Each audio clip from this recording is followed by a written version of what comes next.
listeners to know that the information provided during the program is for educational purposes only. You should always consult with your healthcare provider if you have any questions regarding a medical condition or treatment. As a mom with firsthand experience, the opinions expressed in this episode are those of my own and do not reflect the views of Providence. Thanks so much for listening, everyone. Let's get back to the show. Hey everyone, Julie Alexandria here, your host for the Do Tell Mama podcast, and welcome to another episode. My guest today is Courtney Avery. She is a birth doula yoga instructor and the creator of Intimate Health Yoga. Thank you so much for being here. Of course, it's such a pleasure. Thank you. Now, you and I worked together during my pregnancy, just about a week before I gave birth. Yeah.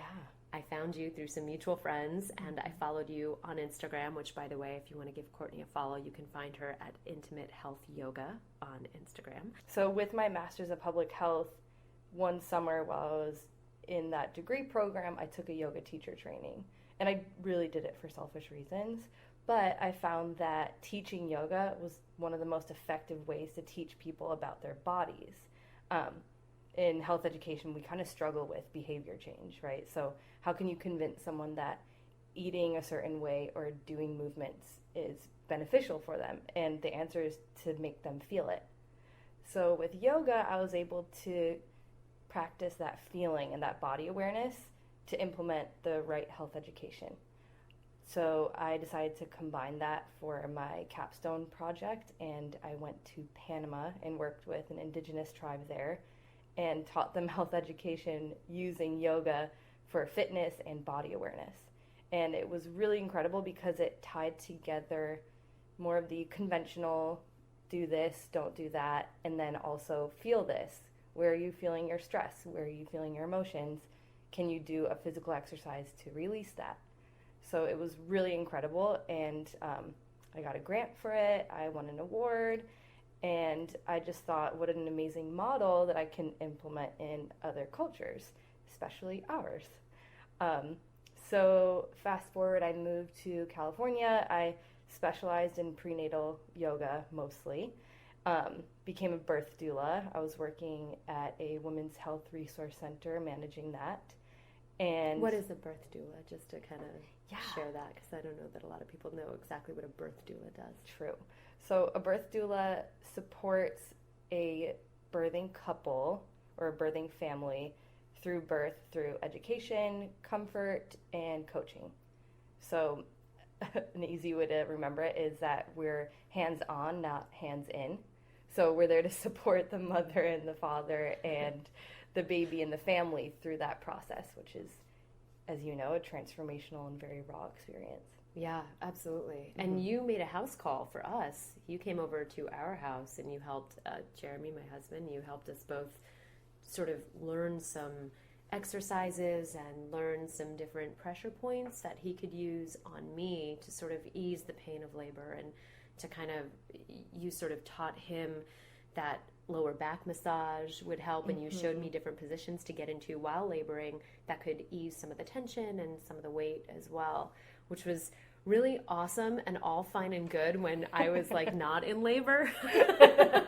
And then of course, the labor happens and everything went out the window for me personally, just because all the contractions came so hard and fast. But what I loved about our session was that you taught me so much about that process and what happens to your body and what is happening to your body through the labor process and those different pressure points. So just really so interesting, and also wonderful from a holistic approach, which I think gave me a lot of comfort, because as someone who had a bit of a fear of hospitals going into the whole thing, it really let me know that, hey, this is some comfort and some help that my husband, a very familiar face, can provide me in that moment. Yeah, that's beautiful.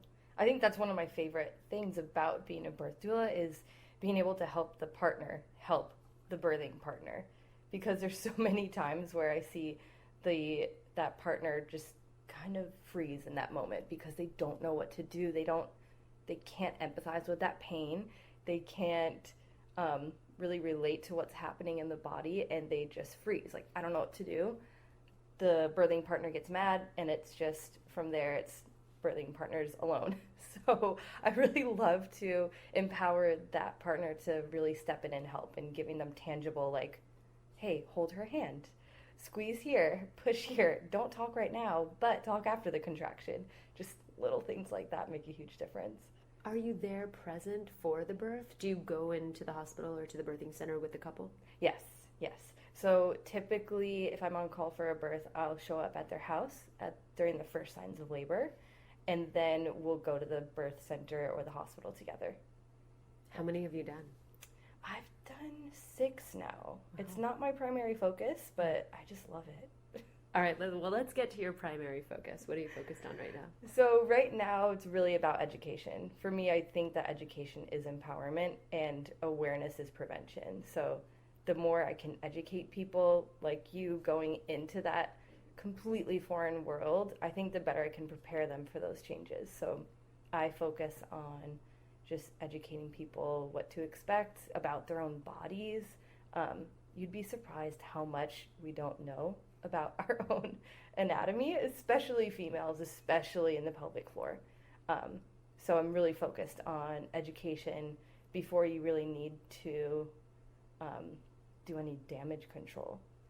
I think I actually know a lot of women who aren't really even aware of those muscles until they start pushing, which is scary, because how are you going to consciously control those muscles if you've never even thought of them before? So for me, I think that work is super important. Well, you mentioned pelvic floor. That's a term that I don't think I heard of until about maybe 2 years ago. Mm-hmm. And I had heard about it because a friend of mine had cancer, had to have a hysterectomy at a very early age, unfortunately, and had some lasting effects, and then had to go see a pelvic floor therapist. And I had never heard, I said, well, what is that? And she's like, oh, it's, sort of continuing to help me with the muscles and stuff. And then about a year later, I got pregnant, and then I had heard a little bit about the pelvic floor muscles, but my doctor never brought it up. Nobody had ever said, this is something you should be aware of. This is something you should work on. And it really didn't hit me until after.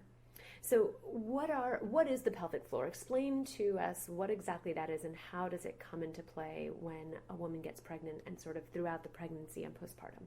Yes. So the pelvic floor is a group of muscles and connective tissue that support the entire torso. So it spans from the pubic bone in the front to the tailbone in the back, and then both of the hips, so both of the sits bones.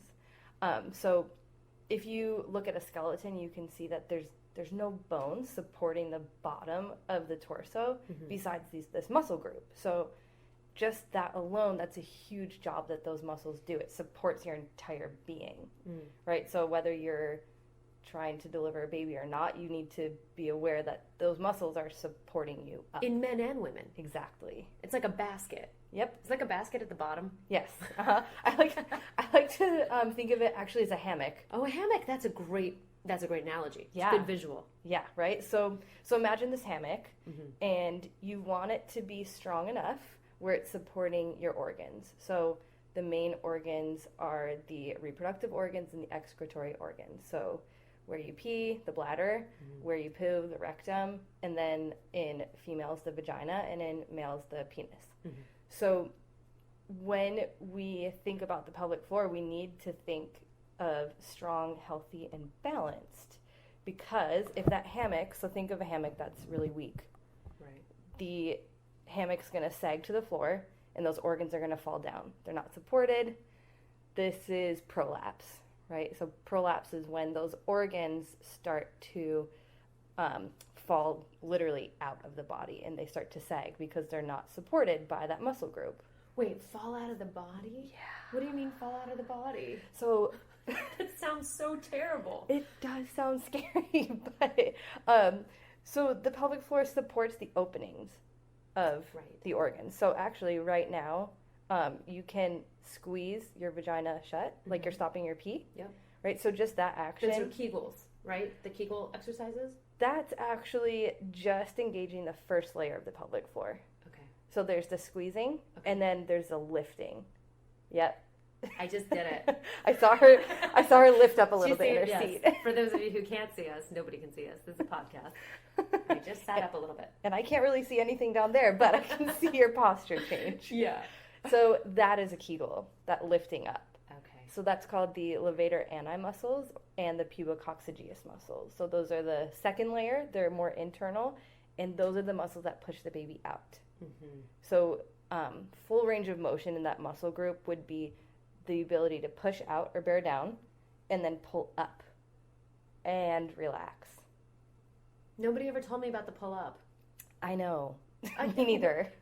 I'm so confused because when you're in that moment, and for anyone who's had a baby, I mean, not that you remember basically anything, but I do remember, you know, when you're in that moment of pushing, like you're just trying to push. Mm-hmm. You're not sort of thinking about, okay, push from this angle or then pull up. I mean, I was just pushing as if I just had to go to the bathroom. I mean, that's how you end up pushing. And that's it. That's exactly what that does. Mm-hmm. So you're doing it right.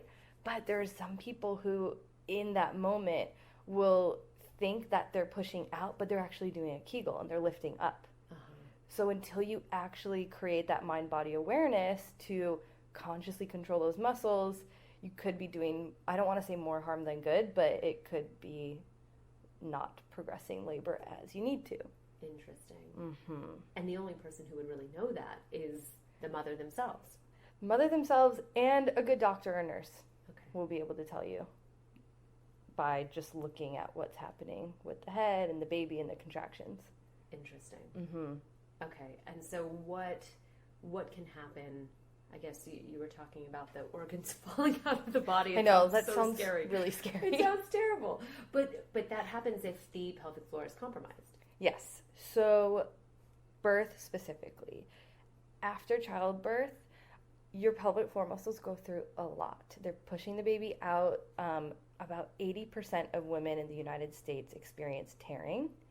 Tearing can cause urinary incontinence in the future because that compromises the muscles a ton and they're going to become weak.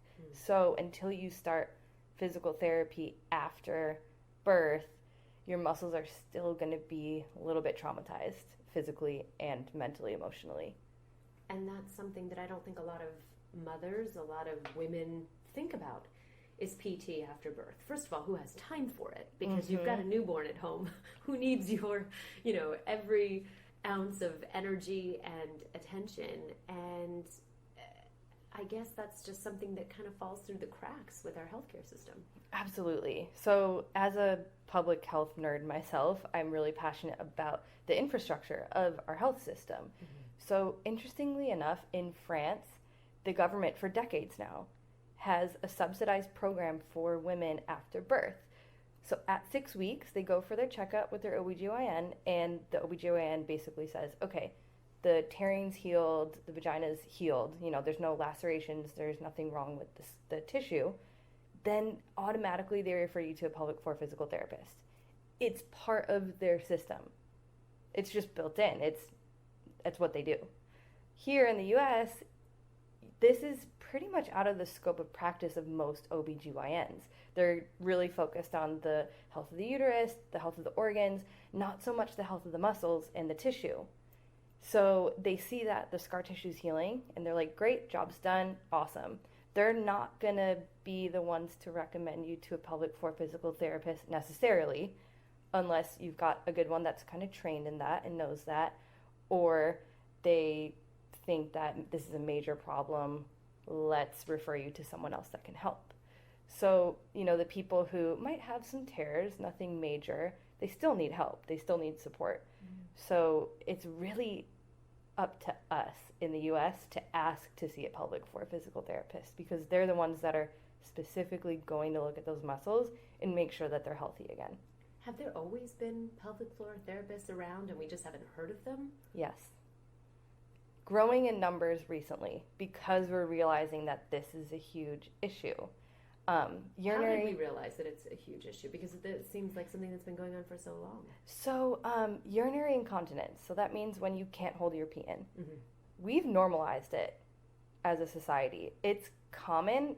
It shouldn't be normal, right? So I know there's Depends. There's companies that make everything imaginable, like pads that are sexy, so that if you pee when you sneeze, laugh, jump, run, you're protected. Mm-hmm.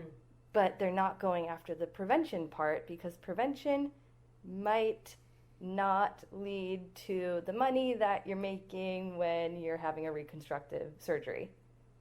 And we saw a huge lawsuit with the pelvic mesh, right? The mesh that was sort of put in place. I remember seeing those ads where if you had a pelvic bladder mesh or something like that put in, then there was a lawsuit because it was defective. Yes, yeah, it's scary. So to repair urinary incontinence, they put a mesh to support the pelvic floor muscle around the urethra where the pee comes out. Uh-huh. So it's basically using a synthetic wall to stop that pee, so that when you do engage your muscles, you're able to stop it instead of actually retraining your muscles to their full potential. You have a synthetic wall. Is it correctable? Can you retrain the muscles? It depends on every case. Mm-hmm. I would say for the majority of the cases, yes, to a certain extent. But I'm not a trained physical therapist, and I'm not a doctor, so I can't really make those claims. But do you see a lot of people that have gone through it have success? Yes, okay. Absolutely. The big thing is that it takes time. And time, when you have a newborn, is so hard to come by. Yeah. Yeah. And also in the U.S., I read another statistic that 1 in 4 women return to work after 2 weeks of having birth. So how are you going to have time to do exercises for your pelvic floor when you're back at work and caring for a baby? Wait, 2 weeks after giving birth? That's the average in the U.S.? 1 in 4 women will return to work within 2 weeks. Oh my gosh. I mean, and that's obviously without a maternity leave package, which you only see in corporate America. Yeah. I mean, if you are working retail at the mall, there's no maternity package. Yeah, we're one of the worst countries when it comes to maternal health. It's really sad. And I know that you have practiced in other countries with intimate health and public health. Courtney, why as a nation have we not figured this out? Birth is so natural. It's a natural part of the human experience. Why are there so many complications? So I think, from my opinion, in the U.S., we put a lot of weight on medical practices. So it could be more efficient to, looking at statistics, reduce pain via epidural. Big fan, by the way. Yeah. Big fan of the epidural. Mm-hmm. I mean, changed my life in that moment. Yeah, absolutely. Totally. And I held out a long time. Yep. To 7 centimeters, thinking I could do this. Yeah. And then I was like, but why? Yes. And I know that that's probably not what you would do in that same scenario. I don't want to say that. But you don't know. I don't know. I've never had a baby. Yeah. And I think it's important to have the choice. Yeah. But because of all the medical interventions we have in place, like we've made hospitals a place for birth. Mm-hmm. So medical interventions, they're shorter, right? So instead of you laboring at home for like 4 days, you're going to go get an epidural so you can progress without stressing your body so much. So in your case, it helped you a lot. But if we're not thinking more holistically of how we can kind of elongate this experience, so, other countries give moms a year of maternal leave. So that is time before and time after to adjust. But, I mean, when did you stop working? I filmed for ESPN. I did 3 shows in their LA studio on a Monday, and I gave birth on a Thursday. Exactly. but that was also my choice. I'm a freelancer. Absolutely. So I don't work in corporate America. I have no paid maternal leave. Mm-hmm. And neither does my husband. We're both independent contractors. We both work for ourselves. I've always been a freelancer. I've never had an office job. And so to me, a bunch of jobs sort of perked up right towards the end of my pregnancy. And I thought, well, I better do them now and get them in now because I don't know the next time I'm going to be able to work. I don't know what my body's going to be like. I don't know where my mind's going to be like. I don't know, what state I'm going to be in. And it's a sad truth that when you work in TV, it is image-based, a lot of it. And so I was very ravenous when it came to collecting those jobs. So yes, I was Absolutely. working right up until my due date. Mm-hmm. And then when did you go back to work? Oh gosh, I went back to work, I would say 7 months later. That's amazing. Yeah, but that's also because I took myself out of, I basically what we call booking out in our industry. So I booked myself out. So there was awesome. There was no work that I was taking because I had such a long and arduous recovery mentally and physically after having Kingston that I needed to take that time, and there was no way that I could be on live TV totally reading off a teleprompter talking about sports or entertainment when I was so far gone down the rabbit hole. So, absolutely. Yeah, but it's incredible how certain countries, tell me about other countries that really sort of take into consideration all of those variables. I would say France is number one. We look to them a lot for that, and they will have maternal and paternal leave, which is huge. We've started to see that here. Yes. A little bit. Google. I think Google is one of those companies that has good maternal and paternal leave. But there's other countries that really try, I think Sweden and Switzerland, are trying to move birth into a birth center, or at least a part of the hospital that's separate from the rest, that has all the support and everything. I think a big misconception with birth centers, especially in the U.S., it's kind of, I don't want to say taboo, but it's a little like woo-woo. People don't trust it as much, but I think it's important to note that these people are highly trained and they all have access to ambulances that will bring them to the hospital if anything goes wrong, right? So it's almost this reframing of it's not a medical emergency until it has to be. And you can depend on doulas and midwives to deliver the baby, whether it be pain assisted or not. Absolutely. Yeah, and I really do think that any kind of medicated birth it's beautiful. It's a birth. And if it helps the mom release a little bit of that stress, that's going to help the baby come out, not adding more stress because there's some crazy expectation that she has to go unmedicated, which I wish some of my more alternative moms would agree with that. Like you said, epidural's a great thing. It's a great thing. Take the epidural. Oh my gosh, there are no medals given out. There's no medals. There's some news for you. Once you have that baby, that's your medal. Yeah, that's it. That's your reward. Yes. That's your trophy. Yes. I want to talk to you about how age comes into play with this, and it is kind of a hot button topic between me and my personal circle of friends. I'm from New York. A lot of my girlfriends, including myself, really waited a longer time, I think, than most to A, settle down, and B, decide to have kids.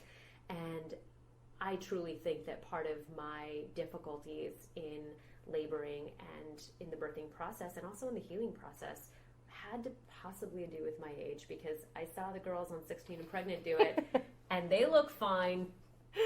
They look great. They're walking. So there's that.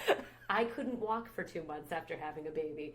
And I looked at them and I'm like, wow, you're 16, of course. That. I would say, forget birth. Any surgery, any injury, any recovery is going to be easier when you're a kid. Straight up. Sure. That's it. Makes sense. So I have the same belief as you. I don't plan on having a baby anytime soon, and I'm 29. And I'm not one to say everyone should have babies early, because let's be real, I'm not ready. And I know a lot of my friends, same situation, are not looking to do that. However, physically speaking, statistically speaking, the younger you are, the less chance of medical intervention that you're going to have. And that is the truth. It's the truth. That is the truth, and you can't argue with that. And I understand that everyone, that women want to get their careers, and I love that, and I am the biggest proponent of that, of women being independent and, amassing a certain amount of success, whether it be fiscally or emotionally or, physically, whatever it is, before settling down and really giving all of that to your baby, because once you do have a baby, it's not about you anymore. And I really learned that. Sorry. I learned that. I learned it. I learned it every day. I continue to learn it. But it's just one of those things where our society, and I was talking to a doctor, actually, Dr. LeGroux, who's affiliated at Providence St. Joseph Health, Dr. LeGroux, and he was saying to me that, women should have babies younger. And I thought, well, how can you say that? But then he followed up with a comment, which I thought was so smart, which is that society here in America should make it easier for women to have babies earlier in life and then be able to catch up with the career that they've always wanted. Absolutely. I think in the same breath of we should have babies earlier, I think we should take advantage of the systems we have in place and the medical interventions that we have in the U.S. and use that to our advantage so that when you do want to have a baby in your late 30s, you're supported and you've built that financial stability to hire a pelvic floor physical therapist right after birth and to take enough time off to heal and to come into your body again. So I think it's, in the same light of, I want to wait to have a baby, but it's going to be harder on my body. You can do the work to prepare because we do have the support here in America. Yeah, we absolutely do. And the pelvic floor therapist, I personally, if you have a name of one, I need to go see one. I've got two amazing girls. Do you? So good. And so what does that entail? So what is that appointment like? What goes down in an appointment for pelvic PT therapy? So you typically go in, and for the first session, you might just talk about what you're experiencing, and they might do an external exam. They do an internal exam where they will insert a finger into the vagina and see what's going on. So what's really important is that they're checking the muscle tone, and they have worked with a lot of other people that they can compare. So when you do the same thing yourself and I'm doing Kegels, I must be doing it right. You don't really have that awareness because you're not comparing your vagina to hundreds of others. Right. They are. So they'll be able to tell you, okay, the left side of your pelvic floor is a little tighter than your right, which happens. Maybe, okay, I feel scar tissue from the birth and we're going to have to massage this area. You can do this at home. Here's how you do it. And this muscle is also really tense. So let's work on relaxing this muscle so we can strengthen again. It's almost just like a regular physical therapy appointment. Exactly. I mean, whether it be your back muscles or arm ligaments, whatever it is. Mm-hmm. Wow. How long does the healing process take for, like, let's say worst case scenario? I mean, how many visits do you need to heal? So it obviously depends on every person, but it's not a short process. The French government, they say usually about 2 months of seeing a pelvic floor coach every week. Wow. I've read that the pelvic floor will rehabilitate within 6 months to 12 months after giving birth. So that's a long time. This isn't like a quick fix. Mm-hmm. So I would say you would start seeing results after about 3 to 4 weeks of doing regular exercises. I read something that said that women really need 12 months, a year, to recover from having a baby. Absolutely, absolutely. And especially with the hormone relaxin, which is pumped through your body during pregnancy, and what that does is it literally relaxes the tissues, the ligaments, the cartilage, so that it's making space in the pelvis for the baby to pass through. So this is actually why you get SI joint pain, because the sciatic joint doesn't move in a normal person, but it's a lot more mobile when the relaxin kicks in, and then you start getting sciatic nerve pain because it's moving and pinching those nerves. When you're pregnant. Exactly. Right. But the thing that they don't talk about, and there's more studies going into this now, they're seeing that relaxin is in the body throughout the entirety of breastfeeding and can be in your body for up to a year after breastfeeding. I think it was just recently. So that's in your body, and that's literally changing you physically. It actually gives you lower blood pressure because your blood volume increases a lot when you're pregnant, like 30 to, I think around 30% it increases. So you're going to feel all those symptoms after birth, which it takes a while to come back to normal. So it's just important to remember, like, everything is different after birth, and it takes a while to get back to it. So my biggest thing is patience. Don't rush it. Enjoy this time. Use it to slow down and soften and spend time with your baby. It's so hard because we see all of these photos on social media of celebrities. They're just like us, and they snap back so fast, and they're already back to being a size 0 after having a baby, and they're in a bikini. Aren't they cute? And I think there is this sort of unrealistic expectation of where our bodies, where our minds, where our hearts should be as women after having a baby. Absolutely. And even the postpartum landscape. I mean, we just started hearing about this, at least for myself. I only started hearing about it when Brooke Shields spoke out about it.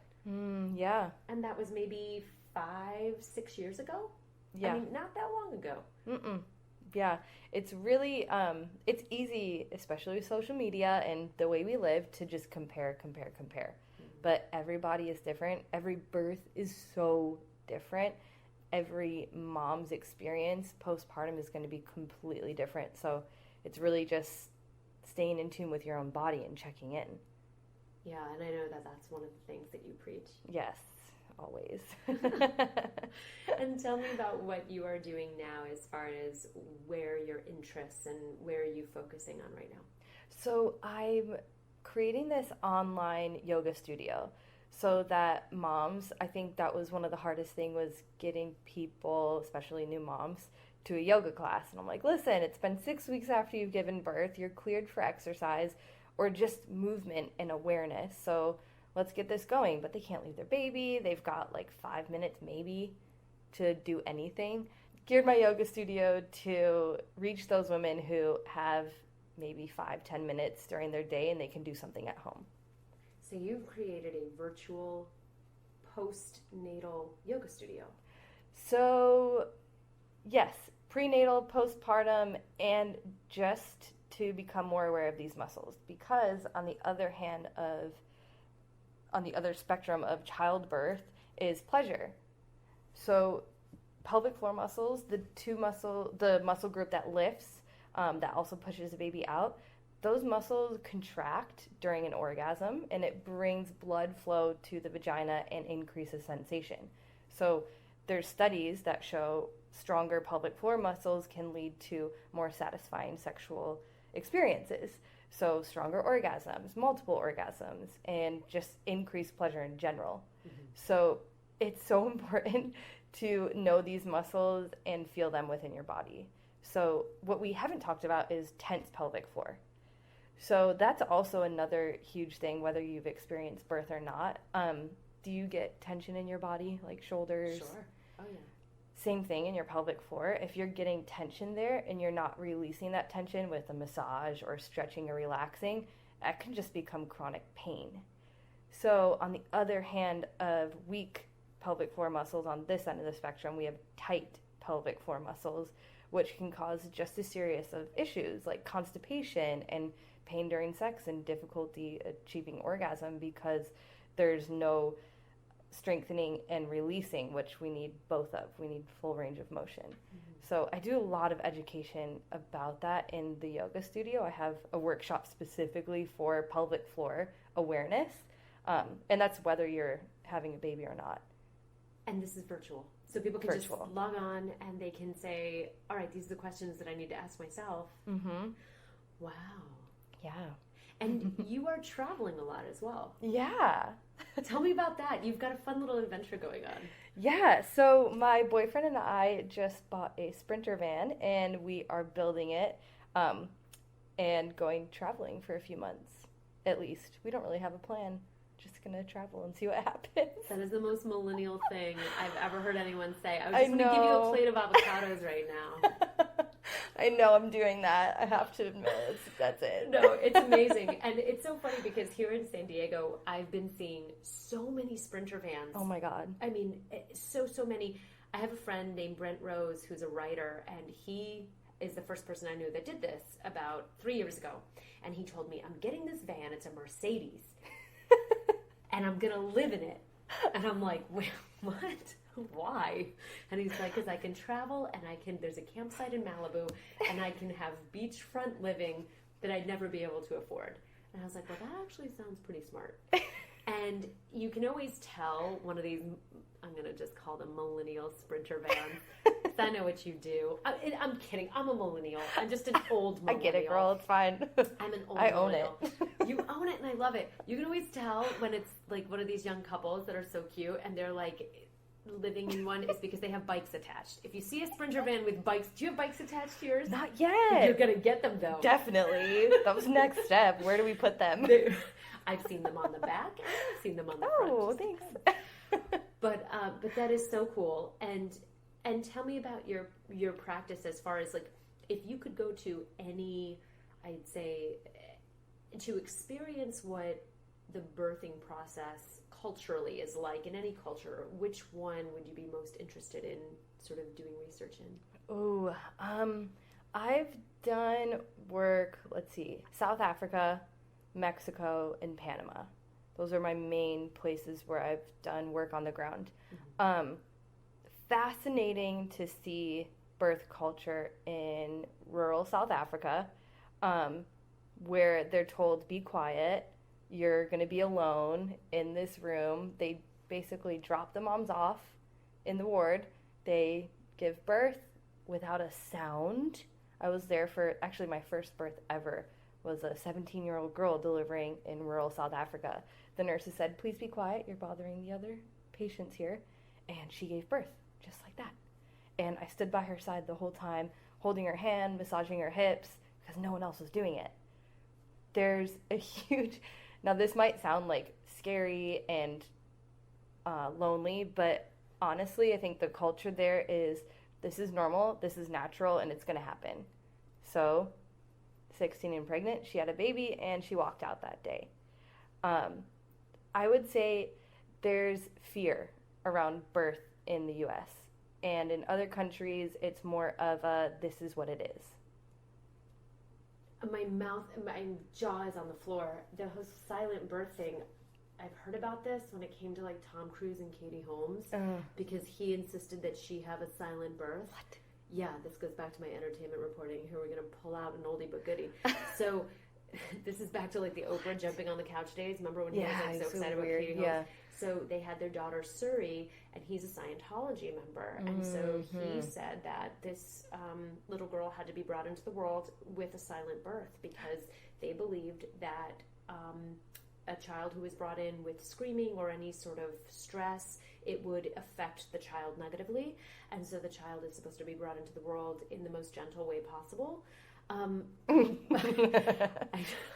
don't know. I'm laughing. I know.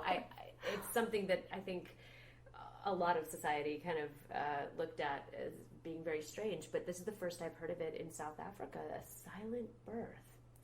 Yeah, and you know, it could just be because the maternity ward was busy that day, and they didn't want her to be loud, right? Okay, so this was a specific case, or this is just sort of overall expectations? Specific case, but I would say overall expectations is more you have a baby and it's going to be okay.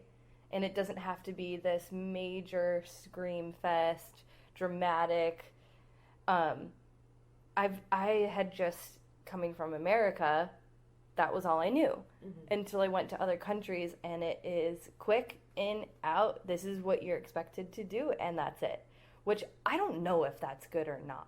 I'm not saying this is better. I'm just saying birth culture in different countries is so different. So different. And I'm so curious to know how different and sort of what the practices are and sort of an overall comprehensive. And that's why I was so interested in talking to you about this, because how it differs. And now, how did Panama differ from South Africa?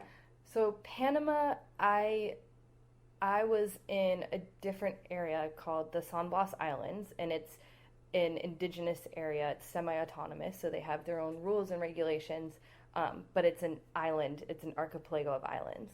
So their birthing culture, way different than the mainland Panama birthing culture, which is They actually joke that they know the Gunas, they're called the Guna Indians. They know the Gunas giving birth in the Panamanian hospitals when they're not saying anything and they just birth quickly and quietly. Which is so interesting, right? Another case of like, this is what you do, it comes out, we're done. Which, again, I don't fully agree with, but in their culture, birth is way different. They also, when they give birth on the island, there's more of a ceremony part of it. So they have a shaman. I don't want to say, they're not really called shamans in that culture, but they're called curanderos, which is like curers, like medicine men. Okay. So there's typically one outside that sings songs. Yeah, so he sings the birth into existence, and he protects the birthing hut or tent or wherever they're giving birth. So he sings these songs to call the spirits for guidance and to protect. And then inside the tent is the birth assistant who's doing the birth. So it's really like the whole village is coming together to protect this woman through the journey of birth, which I think is beautiful, right? It's like wonderful. Celebrating that instead of putting that fear in it. Yeah, and it's almost like that appointed person is giving a blessing over the baby coming into the world, and also the mother and offering protection. I love that. Exactly. That was beautiful.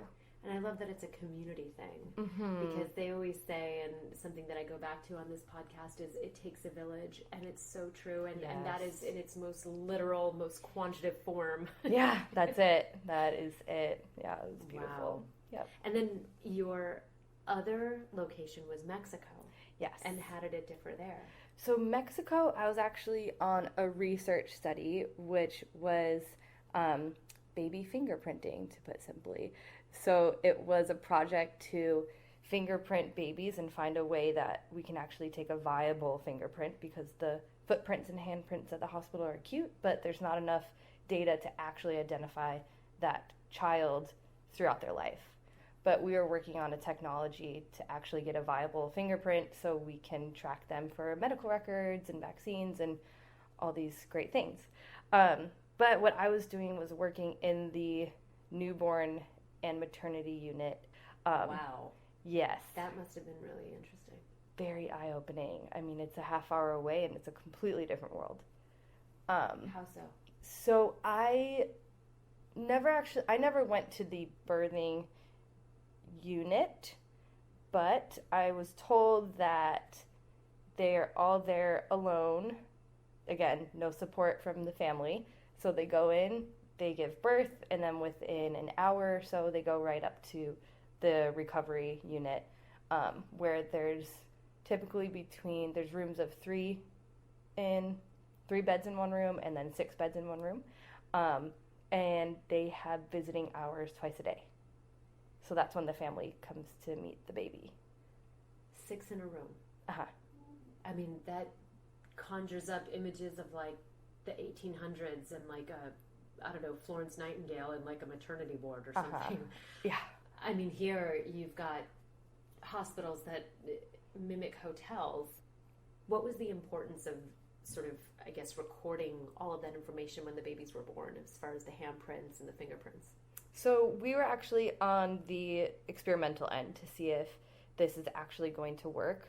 So we needed numbers and we needed a lot of babies to see if this is going to work. And the goal for this specific project was to use this in a resource-limited setting. So we can use it in a rural clinic in South Africa where they don't have technology that records the date of birth and the vaccines that this baby got at birth and what the allergies are of the mother, and just the question of who is this baby, which right now in this world, unfortunately, there's a lot of refugees and a lot of displaced children. So when we're able to identify that baby at birth using their own biology, we can accurately reconnect families. Oh, wow, that's incredible. Yeah. How long were you in Mexico doing the work? It was all of last year, January through November. Wow. Uh-huh. And how did you see the birthing process differ there versus here? Pretty much in every way. Very different. Very different. I would say it kind of goes back to this culture of expectation. And as a woman, this is what you do. And they are expected to go in, to give birth, and then leave. And they typically leave within 6 to 8 hours after birth. Do you think, and this brings up an interesting point, do you think that if that is all we as women felt that was expected of us, you have one job, just have the babies, do you think it would make birthing easier? Because our minds wouldn't be stressed about, when do I have to go back to work? When do I have to show up and play my intramural soccer game? When do I need to go to my best friend's wedding? You know, and all of those other sort of responsibilities that we take on.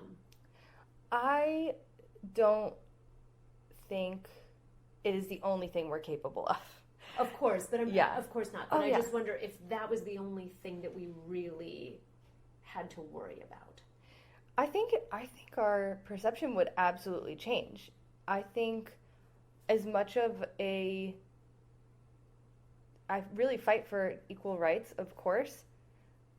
And in the same breath, I love that I'm a woman because I go through these changes. And instead of in this society putting us down for what we're going through and, you know, that stigma of, oh, she's just having a baby, she can't work right now. Instead of, you know, having that stigma attached, if we celebrate that as, wow, what an amazing feat that you're doing on top of everything else that you're doing, take some time. This is a big thing. Yeah. I think if we celebrated that polarity of what we're capable of, I think the world would change. How do we fight that stigma of fear when it comes to having babies and birth? Because I had so much fear. So much fear. And I don't know if it was that I watched season 1 through 3 of The Handmaid's Tale right in my 7th and 8th month, which, by the way, note to self, don't do that. Don't do that. That's my one word of advice. Don't watch Handmaid's Tale when you're pregnant. But how do we alleviate that? How do we fix that? It starts with us. I really believe that change starts with the individual. And look, society is going to tell you otherwise, but stay positive. And that's so much easier said than done, obviously. And I almost hate myself for saying that, but that's really the only way, is even if we're faking it inside, like saying, I give all my mom's birth mantras. So I am powerful, I am strong, I'm stronger than I even think I am. I can handle this, I'm okay. My baby's healthy, my body's healthy, the list goes on. Like verbally repeating that to yourself in your head constantly, whether you believe it or not, something's going to change and something's going to keep a little glimmer of hope there so that you can get through those hard times, because it's not easy. It's not easy. It's not and easy. Nobody talks about it. Nobody talks about it. And that's also what made me want to do this podcast, because I want to talk about it. And maybe it's unattractive to talk about it. Maybe it's embarrassing to talk about it. Maybe it's, like you said, some people can find it as a weakness. You're weak if you can't, support yourself in physically, mentally, emotionally. But it's one of those things. I mean, I went into this whole pregnancy, motherhood thing thinking it would be easy. Yeah. I thought it'd be easy. Oh, I didn't know. Yeah. I thought it'd be easy because that's all I ever saw was other people did it and they made it seem easy. Yeah. Well, no one's sharing the homemade ice packs that they're putting on their vagina after birth, right? They're showing how cute their baby is. Right. It's just exactly. It's just reality. And I will never look at those royal photos again the same way. Like, when totally. they have the first photos of Kate Middleton, Duchess Kate, or Meghan Markle most recently, and they come out and they're standing on the steps of the hospital and they still have a bit of a belly, because it's maybe 2 days after, and they're leaving the hospital and they're smiling, and I'm like, yeah, but guess what's going on with the mesh underwear under that cute dress? Exactly. They're not showing the video of sitting down. Sitting down. Something is terrible.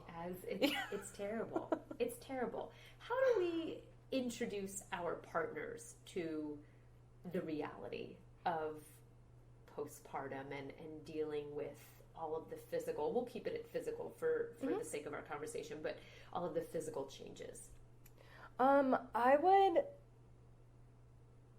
It's, every partner's different, obviously, but for me, education is best, and especially when you can educate your partner on how to help.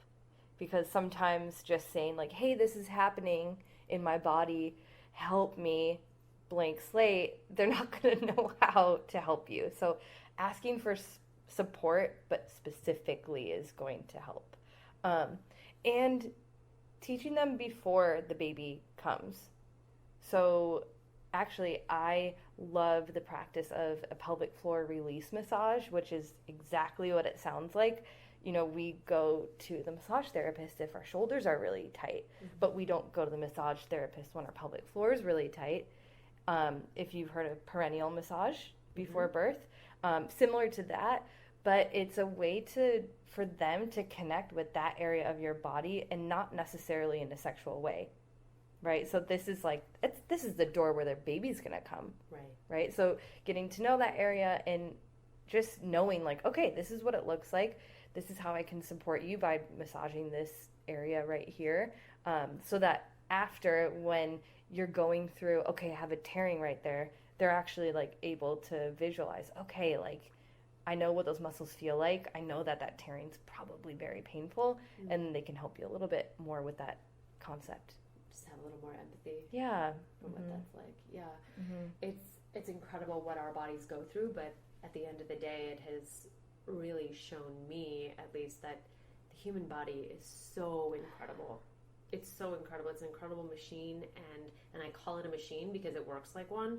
It's almost inhuman in its most human form. Yes.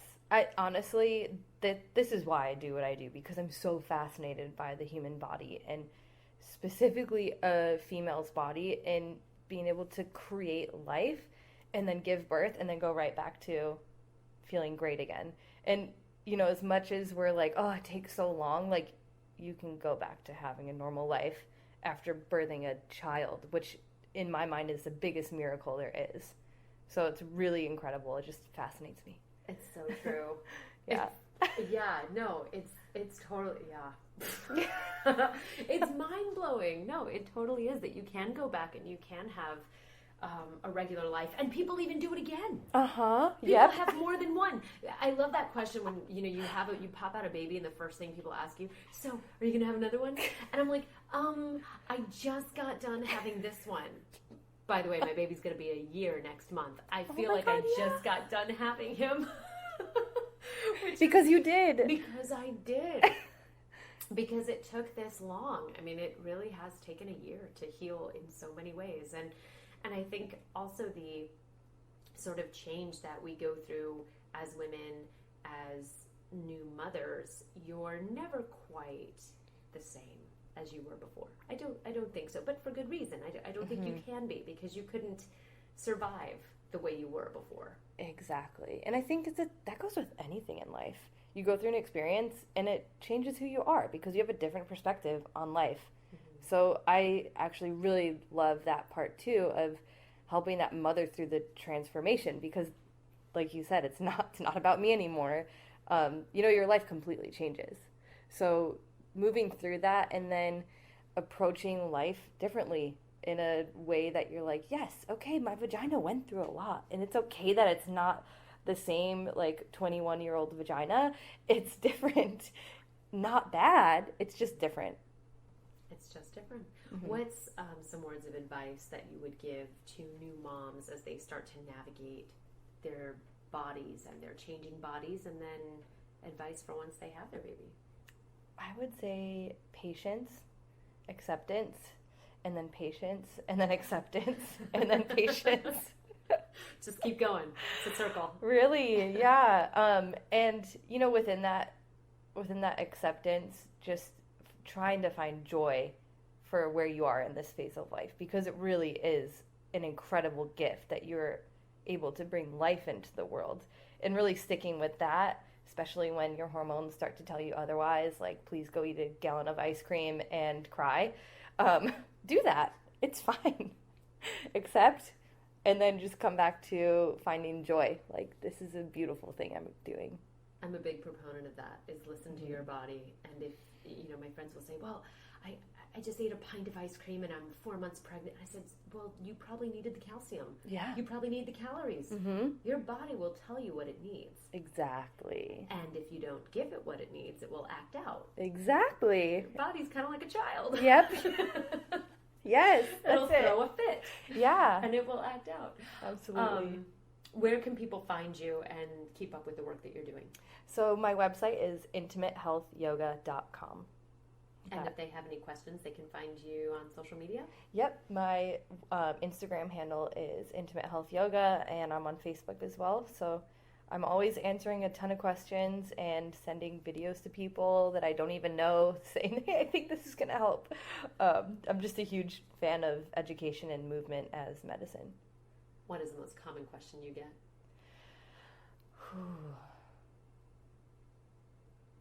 I would say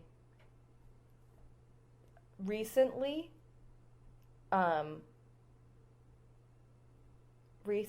the most common question I'm getting is, how do I relax my pelvic floor? Which I wasn't anticipating. There's stress. Stress happens. And I think people are finally learning, like, okay, number one, what is a pelvic floor? And then I'm stressed out and my body's responding. So that's actually coming a lot. Prenatal and postpartum, people are dealing with tension. Wow. A lot of stressed people out there. Yeah, and fear, Yeah, that'll do it. Yeah. I think fear leads to stress, and stress leads to fear. I think it's a sort of a circle. Totally. Cycle. And the body just tenses up, so. All right, well, let's leave this on a positive note, because I love that you have given us of your time today and to share all of this, just incredible stories of birth all over. What is something you would like to let people know about the work that you do, and I guess just the best part of your job that you love the most? I love teaching people about their bodies and teaching them things that they had no idea. Like you said, I didn't even know what the pelvic floor was until a few years ago.